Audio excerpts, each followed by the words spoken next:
turabasuhuje bavandimwe mwese dusangiye kwizera, dusangiye urugendo rugana kwa data, dusangiye impano y'agakiza twaheshejwe no kwizera, dusangiye ibyishimo n'amahoro bitangwa n'agakiza. Turabasuhuje, ni Pasiteri Mudahigwa Absalom. Nifuje ko twaganira muri kino gitondo nk'uko duhora tuganira twungurana ibitekerezo, ariko noneho nashatse ko tuganira hejuru y'amateka y'ububyutse bwo mu mwuka mu mateka y'itorero, ububyutse bwo mu mwuka mu mateka y'itorero. Turebe ukuntu ububyutse bwagiye bubaho, bugiye bukurikirana kugeza ku bubyutse bwabaye iwacu i Murenge kugeza uyu munsi. Nabaye nkubitekerezaho,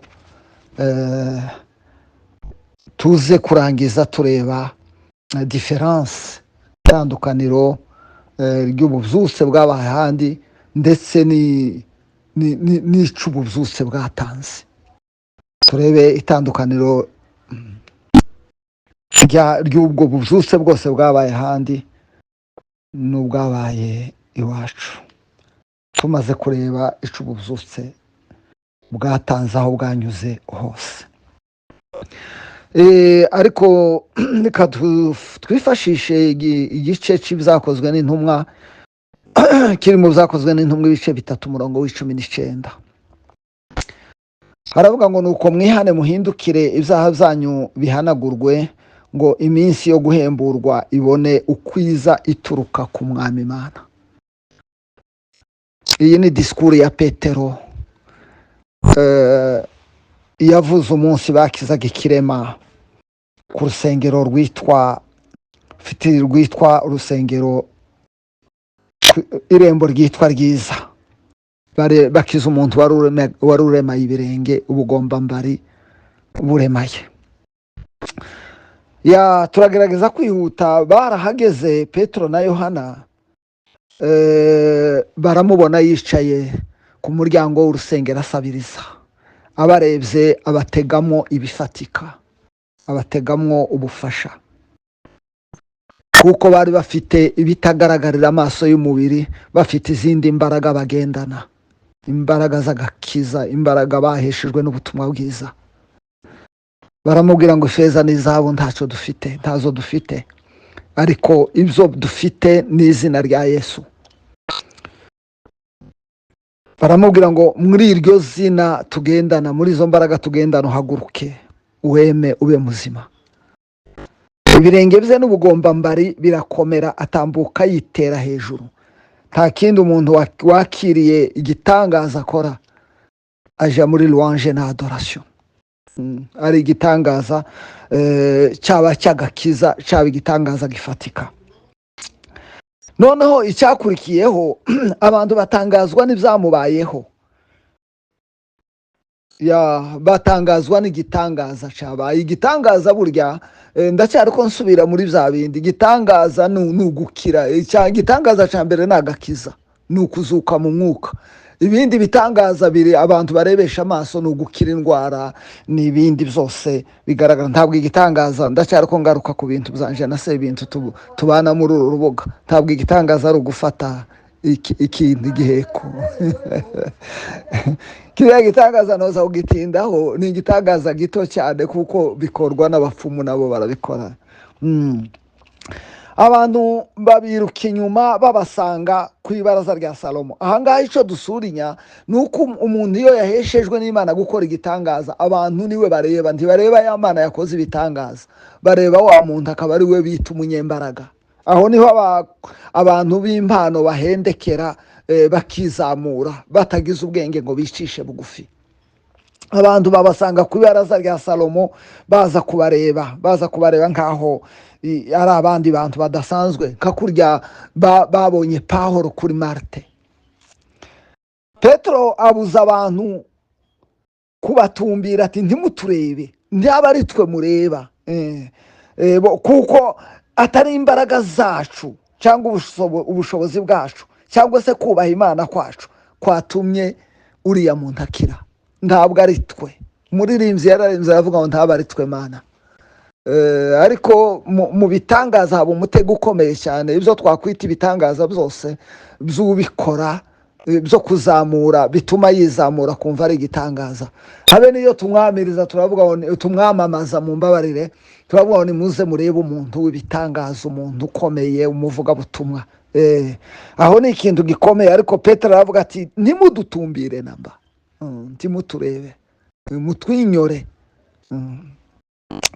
Petero ababwira amateka ya Yesu, uko bamwihakanye, bamwica, bica umukuru w'ubugingo. Imana iramuzura nabo babaye abagabo bo guhamya ibyo.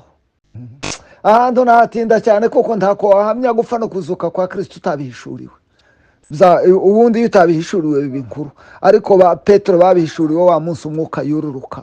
Niwo munsi bavuga ngo wa wundi mwabambye mukamushira mu maboko y'abagome, ngo uyu munsi yahindutse Kristo n'umwami.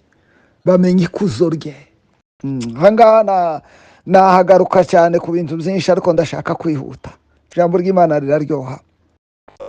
None Petero arababwira ngo kwizera izina rya Yesu, kwizera izina rya Yesu. Twumve aho igitangaza kiva. Mu kwizera izina rya Yesu nibyo bimuhaye gukira imbere yanyu mwese. Arakira kuko yizeye iryo zina. Noneho umurongo wa 10 niwo twasomye. Aravuga Petero ahamagarira abantu, arababwira uriya murongo twasomye. Aravuga ngo nuko namwe mwihane muhindukire, ibyaha byanyu bihanagurwe, iminsi yo guhembuka ku mwami ibona ukwiza.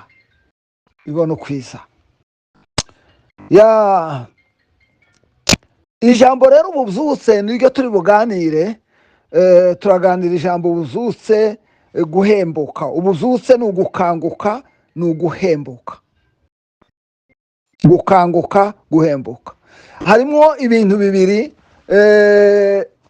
Harimo agakiza, hakabamwo na nosiyo yo gusubira inyuma. Ububyutse bwa mbere niyo umuntu yakishijwe. Kurya uba wabyutse, kurya uba wakangutse, kurya uba wahembutse, kurya uba wazutse. Agakiza ni ububyutse. Abantu benshi bahuye n'agakiza kava mu butumwa bwiza babyuka babyutse. Barabyuka kandi bagakanguka, bagahembuka, bakuzura umunezero n'ibyishimo bitangwa n'ububyutse. Bakaririmba, bakanezerwa, bakishimira Imana. Ikindi cya kabiri nasomye muri dictionnaire kiravuga ngo ububyutse bwa Gikristo bwo mu mwuka ni mouvement, ni nk'umuyaga. Igifaransa bavuga ni mouvement social na culturel, ya renouvellement spirituel. Ikindi ni igihe ubuzima bwa Gikristo bwahagaze cyangwa se bwavangiwe. Abantu bakinjira kandi mu mategeko, abantu bakinjira mu bifatika nka kuri ya Katolike yari yinjiye mu bintu by'amasanamu, ikinjira mu bintu byo gutanga amaturo kugira ngo bagure agakiza, ugasanga baguye, babyita kugwa. Icyo gihe Imana yohereza umuyaga, yohereza ububyutse, yohereza umuntu wongera kurenuvera, wongera gukangura, wongera kuvana abantu muri stagnant, ibintu bihagaze nk'amazi. Abantu bari basinziriye, basubiye inyuma cyangwa badendeje, bari muri rutine, bakongera bagasisimuka, bakongera bagakanguka, bakongera bagasubira mu murongo. Uwo muyaga w'ububyutse rero bwa kabiri bw'abantu basubiye inyuma, niwo nashatse ngo tuganire. Ugaragara mu mateka y'itorero, uhereye mu itorero Katolike habe no mu isezerano rya kera. Bikozwe na reforme yazanywe na Luther, ishobora gufata nk'ububyutse bw'iryo torero, nubwo byanzwe na bamwe muri Catholicisme, ariko nayo yarahindutse, ntabwo yabaye nka Catholicisme ancien. Ngira ngo abantu bitwa ba Orthodox nibo basigaranye Catholicisme ancien, ariko yabaye nk'ivugururwaho gato. ububyutse rero buzana kuvugurura. ububyutse bwagaragaye cyane mu kinyejana cya 19 bugamije gukangura amatorero yari amaze gusinzira, yari amaze kuryama. Kugira ngo niyihute, reka mbereke karakterisitike, ibintu bigaragaza ububyutse. Nubwo ntasobanuye ririya jambo. Icyambere havuga ngo mwihane muhindukire. Ububyutse rero ni ukwihana. Kwihana no guhindukira ni kimwe. Kwihana mu Kifaransa baravuga ngo ni conversion. Mu Kigiriki baravuga ni metanoia, nuvuga ngo ni changement de direction, cyangwa mentality, cyangwa imyumvire. Wagenda guganiye, wahura n'ubutumwa bwiza waganaga kwirimbukiro ugahindukira. Muhindukire kugira ngo mukanguke, kugira ngo iminsi yo guhemburwa ibone ukwiza izanywe n'umwami Imana. Agakiza niko kazana guhembuka. Principal rero karakterisitike z'ububyutse ni ukwihana. Hakabaho igihe umunsi, hakabaho umunsi, hakabaho ahantu umukristo yahuye n'ububyutse, yahuye n'Imana, yahuye n'agakiza atazibagirwa, agahura n'imbaraga zihindura ubuzima bwe. Nizo za bindi wa muririmbyi yaririmbye aravuga ngo sinzibagirwa igihe nakizwaga. Uwo munsi n'ico gihe wahuraga n'ubutumwa bwiza, tuzi ubyibagirwa. Uwo munsi n'ico gihe wahuraga n'umuyaga ugukangura, natwe tuza tuzibuka. Umuyaga w'ububyutse watugezeho mu 1980, sinzabyibagirwa. Icya kabiri, umuntu wahuye n'ububyutse yuzura umunezero n'ibyishimo bitewe n'imbaraga z'umwuka zamukanguye, akuzura umunezero, akaremekamo ibyiringiro by'igihe kizaza, bikamutera kuririmba no kubyinira Imana yuzuye ibyishimo. Icyo kintu cya gatatu, akunda Imana n'ijambo ryayo. Ububyutse nta kindi buzana, bugukundisha Imana cyane, bugakundisha ijambo ryayo. Agafata ibihe bihagije by'amasengesho, akavuga ubutumwa bwiza mu mbaraga z'umwuka. Turaza kubireba ku bantu bahuye n'ububyutse bwa changement, buhindura amateka y'itorero, ba John Wesley n'abandi. Icya kane, bakabwiriza cyane ibijyanye no gucungurwa kw'abantu, cyane cyane ibijyanye n'igitambo cya Kristo n'iby'umusaraba. Bakabwira abanyabyaha guhindukira no kubyarwa ubwa kabiri. Nibyo ububyutse bugamiza. Turaza kureba n'ibindi ububyutse buza bukora mu rwego sociale, ariko mu rwego spirituel n'agakiza.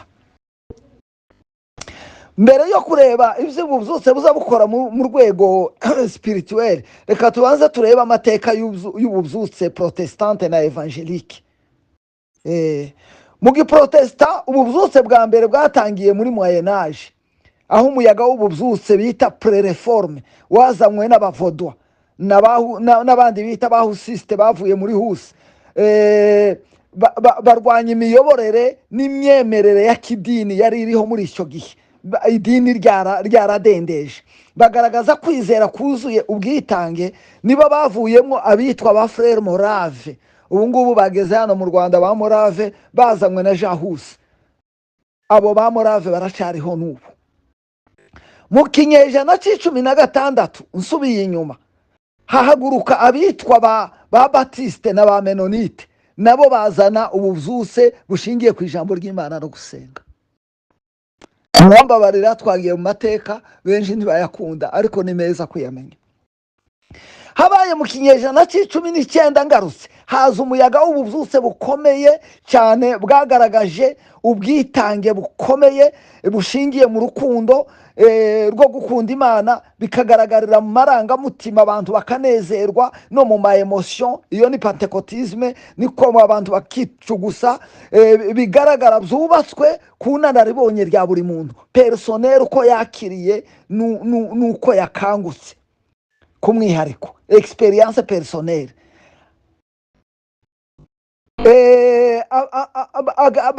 baha agaciro amarangamutima kurusha inyigisho z'ubwenge. Sinzi niba mu nyumva. Noneho bya bintu byo kuzuzwa no kunezerwa aba arizo bihabwa agaciro kuruta enseignement yuzuye y'ubwenge. Ubwo bubyutse bwo kwizera gushingiye ku marangamutima bwari burangajwe imbere n'umudage witwa Sisilemesha. Ni nkuko nguko ikidage sinzi kugisoma, aribwo bwabyaye liberalisme mu buryo bw'umwuka. Ubundi muyaga ukomeye kandi mwinshi w'ububyutse bwa giprotestante bwatangiye muri iki kinyejana buzanywe n'umuvugabutumwa w'umwangirikane witwa George Whitefield na John Wesley muri Royaume-Uni no muri Amerika. Ubwo bubyutse bufatanye babufatanije n'ibihugu by'Ubufaransa mu myaka y'igihumbi kimwe 820 kugeza mu gihumbi kimwe 850, bahindura za liturji z'amadini mu mikorere yigenga igaragara, bagira abayoboke benshi cyane. Nibo batangije gahunda y'ibiterane byo hanze, campagne d'evangelisation, ubu murimo ukomeye w'ivugabutumwa muri Methodiste. Je nize theologie Methodiste mu Lungushi, twize John Wesley, ni ibintu byiza cyane. Ntabwo nsubira mu mateka yiwe, ariko John Wesley yazanye ububyutse bukomeye bwahinduye Uburaya buhindura na Amerika. Ubu bubyutse bwari bufite intego, bwari bubyutse bugira intego,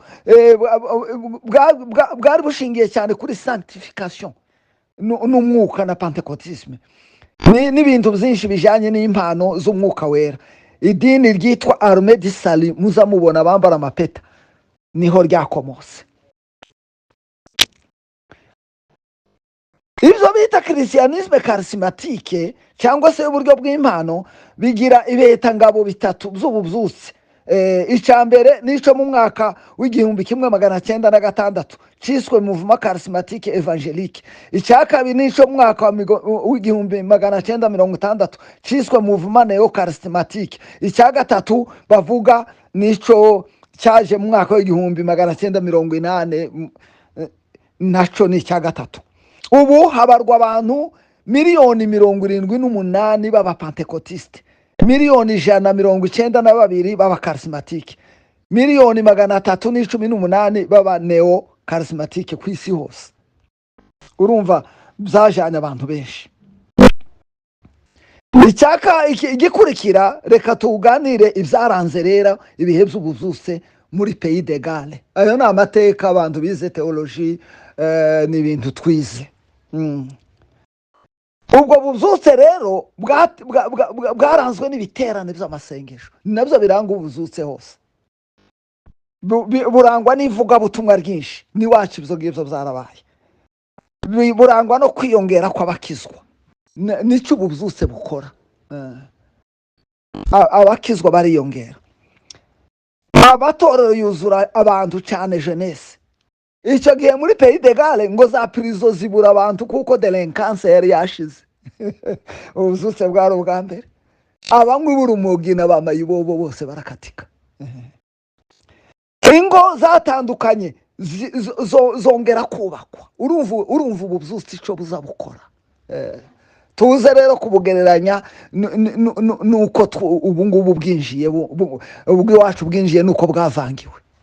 Ibi ni byo ububyutse bukora. Ingo zirubakwa, ububyutse bugahindura inkuru y'abanyamakuru, bo ntibabe bakivuga ibindi bakavuga uko ububyutse burimo bugenda. Nubwo habaye igahine niko byagenze. Ububyutse bugateza abantu imbere, turaza kubibona mu buryo sociale. Aho nuko ntashatse gutinda, twarebaga ibyaranze ububyutse muri Amerika bwa John Wesley. Hari ububyutse bwitwa ubwa Azusa Street, bwabaye muri Los Angeles muri California mu gihumbi kimwe 906 ugejeje mu gihumbi kimwe 915. Bwabyaye aba Pentecote, bwazanywe na Pasteur William. Ubwo bubyutse bwarangwaga na experience spirituelle personnelle n'ubuhamya bwo gukira indwara, abantu bagakira indwara, bikozwe no kwizera n'ijambo ry'Imana n'amasengesho. aho niho nshaka gufata, nta kindi, nta yindi strategy. Ndaza kuvuga izi strategy twe dukoresha ubu ntabwo zigeze kubaho mu bubyutse bwose bwabayeho.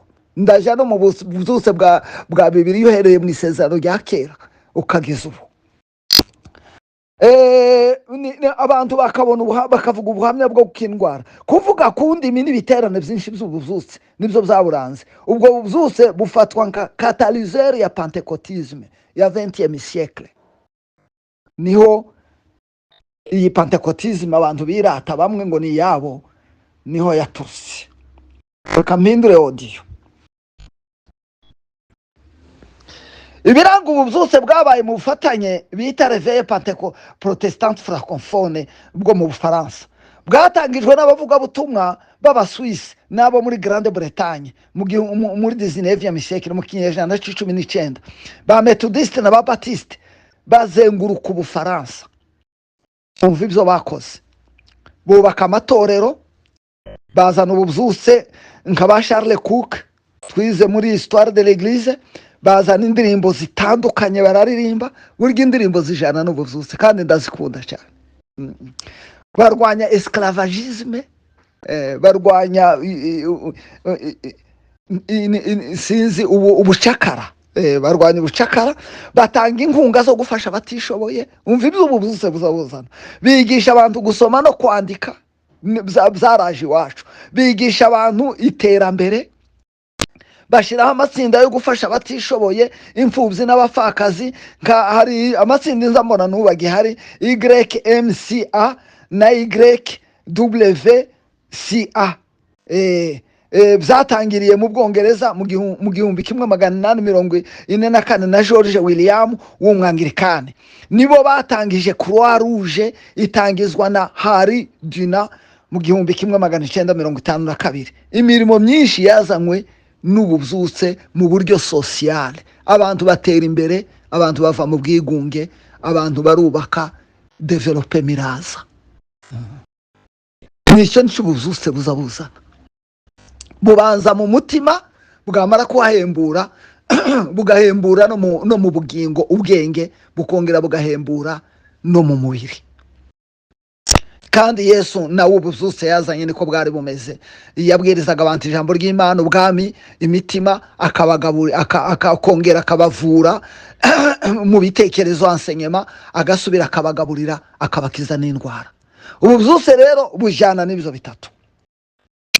Ububyutse bwabaye mu misozi y'iwacu nabwo bwakoze imirimo nk'iyakozwe muri ubu bubyutse bundi ngiye kurangiza. Ububyutse bwinjizwa na Ntakandi na Kajabika na Mwungura n'abandi nje ntibuka, bwavuze ubutumwa bwiza, bwaravuzwe, abantu bakiraga kiza.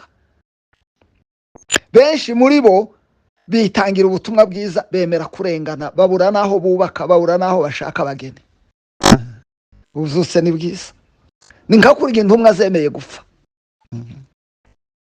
Iyo ninjiye mu buzima bwa Kajabika nza ntangara cyane, kuko nibwo numvishe ubuhamya. Aho ubwo bubyutse bwageze iwacu bwakoze ibitangaza byinshi tutarondora, uhereye kuri ba Sebukubo bagurukaga, abandi basengaga bakabona umuriro, hari imbeho Imana igacana umuriro bakota. Abandi babonaga itara ribamurikira bava mu butayu mu bihuru ritari ukwezi rikabayobora.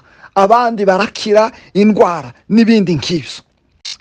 Ubu byose kandi bwaje iwacu, bwazanye iterambere riraza, ko kumenya gusoma no kwandika batarize bariya basaza, kwambara neza n'isuku muri rusange, byose biraza. Impano zitandukanye ziratangwa, urukundo rwinshi ruragaragara.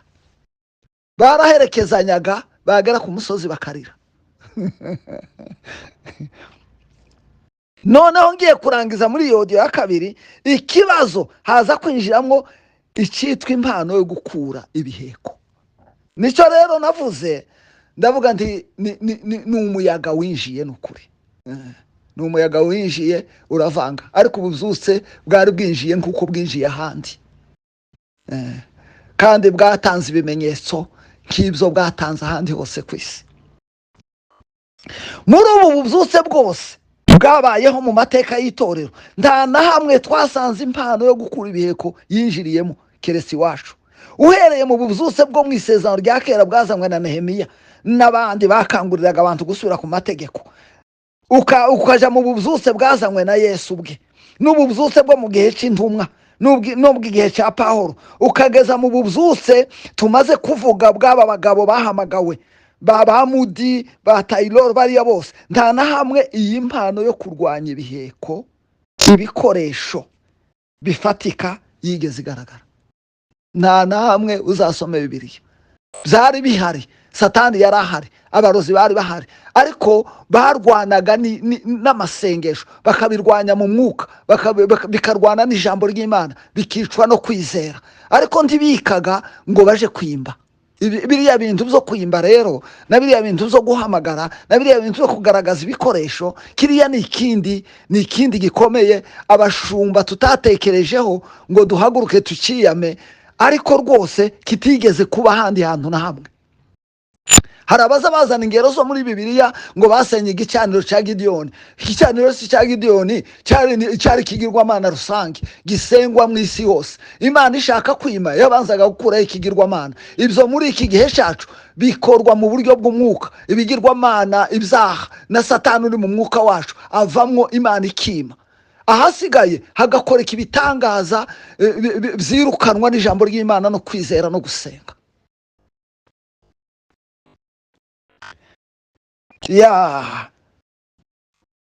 Hagaragaye inyota yo gusenga, kuvuga ijambo ry'ubutumwa bwiza, gukuza bizeye no guteza imbere abaturage. Iriya mpano nta kindi yeze cyangwa se yabyaye cyangwa se twayisaruyeho. Iriya mpano yo gufata ibiheko ni ibi nshaka kuvuga ngo ndangize, ni ukurema ubwoba no guhagarika imitima y'ababibamo. Buriya baba muri biriya bagira ubwoba bwa Satani, bakagira n'ubwoba bw'urupfu kurusha abandi bantu bose, bituma bavuga ngo ntimuryame. Azabantangaza agatuma aseka. Mu by'ukuri Bibiliya zivuga ngo kuko abana bahuje umubiri n'amaraso, nawe yahuje ibyo nabo, kugira ngo urupfu rwe aruhinduze ubusa. Uwari ufite ubutware bw'urupfu ari we Satani abona uko abatura bahoze mu bubata bwo gutinya urupfu mu kubaho kwabo kose. Umuririmbyi araririmba aravuga ngo noneho twebwe ntitugitinya urupfu. Undi muririmbyi aravuga ngo kuishi ni Kristo na kufa ni faida. Ariko bariya rero ikintu batinya, nicyo gituma mu byaha byose bihaba kandi byose bizangwa n'Imana, kiriya nicyo birukankaho kuko kizana urupfu rw'umubiri. Kandi Yesu yaravuze ngo ntimutinya bica umubiri, mutinya bica umutima. Nicyo nicyo kibazo. Iriya mpano bita impano yo gukura ibiheko, icyo yazanye cya mbere ni ukurema ubwoba no guhagarika imitima y'ababibamo. Ntibemera ko hari umuntu winjira iwabo batazi, barasenga ngo nakaraje uhita ukinga. Nuko niko bameze. Ntibemera gusezera iyo bagiye kugenda ngo abantu batabimenya ngo bakabyica. Bibera mu bwoba bwo gutinya ibintu bipfa. Nicyo kibazo, ni nacyo cyerekana yuko atari impano y'Imana. Ikindi bibamwo gusenya kwizera mu mitima y'ababyemera, bagashiramo ubwoba. Abemera biriya bintu bakabikoresha, kwizera kwarashize, habaye ubwoba. Kandi kwizera n'ubwoba ntabwo bibana. Imani inaruka juu ya mambo yote. Ukwizera gusuzugura ibintu. Nicyo gituma umuvandimwe se ibintu turi kumwe hano aravuga ngo ntibakazi babajijisha ngo babwire ngo Yesu yaratsinze, ngo yagize gutya. Iriya jambo ryanteye ubwoba. Niba Yesu ataratsinze byageze bite? Icya gatatu, kurema urwango n'inzangano no guca imanza mu mitima y'ababyemera, abantu bagahanguka batabizi. Ntabwo wambwira ngo uri umukristo wanga mwene so, ntabwo wambwira ngo uri umukristo ukeka abantu ngo baricana ari abarozi, ntabwo wambwira ngo uri umukristo utabohose, udafite amahoro, ntabwo wambwira ngo uri umukristo udafite ibyishimo, utisanzura. Icyo gihe rero urahanguka, kandi ugahanguka usenga, ugahanguka urira, ugahanguka utaka, ugahanguka n'ubwoba. Nicyo kibazo. Ikindi cya kane, gusenya amatorero n'imihana n'imiryango. Amatorero agasenyuka, imihana yarasenyutse. Nituza kwandika igitabo cyangwa mwebwe mu nyumva, nzasaba abantu bose ubuhamya bw'imihana yasenyutse, amatorero yasenyutse, imiryango yasenyutse, abantu bakirukana nabo bavukana n'ababyeyi babo ntibagere mu ngo, n'abagore abandi ndetse byavuyemo urupfu, bamwe bakiyahura babitewe nuko banzwe n'abababyaye. Kwimura Imana n'ijambo ryayo mu bitaramo bishingiye kuri ibi, ntabwo ijambo ry'Imana n'ubutsinzi bwa Kristo bivugwamo cyane, hagahinduka ikibuga kivugirwamo imbaraga z'umwijima gusa n'imirimo ya Satani, hakaba spectacle, abantu bakareba ukuntu bakura, ukuntu bavana amasimukadi mu makoro y'amashati n'amakoti, bikaba bene uko nguko, noneho hakaba spectacle n'amagambo yo guhotera. Ikindi cya gatandatu, gushira mu bwoba no mu bubata no mu gahinda imitima ya benshi, ababesherwa, abatukwa, abakekwa, noneho baja mu bubata, baja mu bwoba. Ariko iyi mpano abashumba badahumuka ngo barebe ko twatewe, kandi babibona bagaceceka, ngo abantu batabavaho, ngo abantu batagenda, ngo batazabatumira mu biterane, ni igitangaza. Kiriya rero niyo seule différence yabaye. Twebwe nuko ububyutse bwaje iwacu bwari busa n'ubundi bwose ku isi, bwakoze imirimo ubundi bwakoze, bwazanye urukundo no gukunda Imana, bwazanye iterambere ryo gusoma no kwandika, bwazanye isuku n'ibindi. Ariko uriya mwuka winjiye uturutse ahantu, urabivanga, utarigeze kwinjira mu bundi bubyutse na buke, kuko mu bundi bubyutse umwuka urwanwa n'undi. Buriya burozi ni umwuka, ni amagambo y'amatongerano arwanwa n'umwuka, arwanwa n'amasengesho no kwizera n'ijambo ry'Imana. Ntabwo umwuka ntabwo dayimoni yirukanwa no kumufata n'intoki, ntabwo bibaho ngo twafashe dayimoni. Dayimoni ni umwuka, ntafatwa. Ikibazo. Murakoze cyane, nicyo nashaka kubabwira ngo tube nk'abakurikira, turebe niba usese ibintu by'ububyutse, uko ububyutse bwagenze. Nzaza kwigisha hejuru, ahubwo sinzigisha, dukeneye ubundi bubyutse, dukeneye ububyutse busha ubu ngubu, dukeneye undi muyaga uhuha mu Burayi. Kuko nyuma y'ubu bubyutse rero, si na nyuma, mbere yaho haje kuba na nyuma haje kuba siècle bita ngo ni siècle de lumière. Iyo siècle de lumière ni igihe abanyabwenge nk'aba Montesquieu, nk'aba Voltaire, nk'aba Jean-Jacques Rousseau n'abandi benshi bahagurutse bazana ubwenge, ibitekerezo, abari byo bashira imbere, birukana spiritualité, birukana iby'idini, noneho bya bitekerezo byabo bizana liberalisme, bizana ubwigenge, byinjiza umuyaga mubi. Nibyo byibi tugezemo, bituma Uburaya busenyuka, amatorero arashira, hasigaramwe abasaza. Amerika nuko haza izindi ntambara zo mu buryo bw'umwuka. Dukeneye rero ububyutse buhindura kandi bukongera bukaranversa ibigendera ku bitekerezo by'abantu n'ubwenge bw'abantu, bikubikwa, tukagendera ku ijambo ry'Imana, tukayoborwa n'umwuka.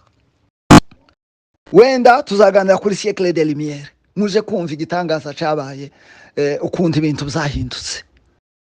Imana ibaho umugisha. Cyari ikiganiro, ndibwira ko nzarekera ahangaha, dukomeze dusenge, ab'Imana izagirira ubuntu, bakagirirwa ubuntu, bazave muri ibi ngibi. Ariko abatazabikomezamwo tuzakomeza tujane, nta kundi. Twe tuvuga ijambo ry'Imana, tunasenga, abadayimoni batsindwa, nabo bakomeza gukora ibyo bakora, ariko bibabaje. Imana ibaho umugisha abavandimwe, Imana ibagirire neza kandi ibagarure mu murongo w'ivuga butumwa no mu murongo w'ubutumwa bwiza. Mwumve ko ububyutse bwose bwagiye buhindura, bukangura, buhindura, ntitwabugiyemo neza, ariko biza biryoha kumenya ari amateka. Bwose kiriya kintu cyabaye iwacu kitaje nta handi cyagaragaye, haba muri Bibiliya.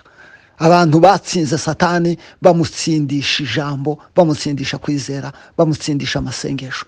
Ariko nta batsinze Satani bafata Satani n'intoki. ntibibaho. Ikindi kandi bamwe baravuga batese ko tubona babifata abantu bagakira, bareka se? Ntibareka, na Satani arabikora. Nico gituma navyise pratique y'abapfumu. Uzaje ku mupfumu azabifata umurwayi wawe akire. Abapfumu se ntibazabakiza, azamurongera n'ibindi, agire n'ibindi akire. Nibyo nabirya byo gushikisha muza mwumva baza batelefona ushaka kwicana bakamwica. Ibyo byo birahaba, cyangwa se bagakiza uwarushakaga gupfa. Bene kuriya gukira ntikubatangaze, na Satani arabikora. Ariko dukeneye abakizwa mu nzira yo kwizera n'iy'amasengesho n'ijambo ry'agakiza. Imana ibaho umugisha kandi ibagirire neza.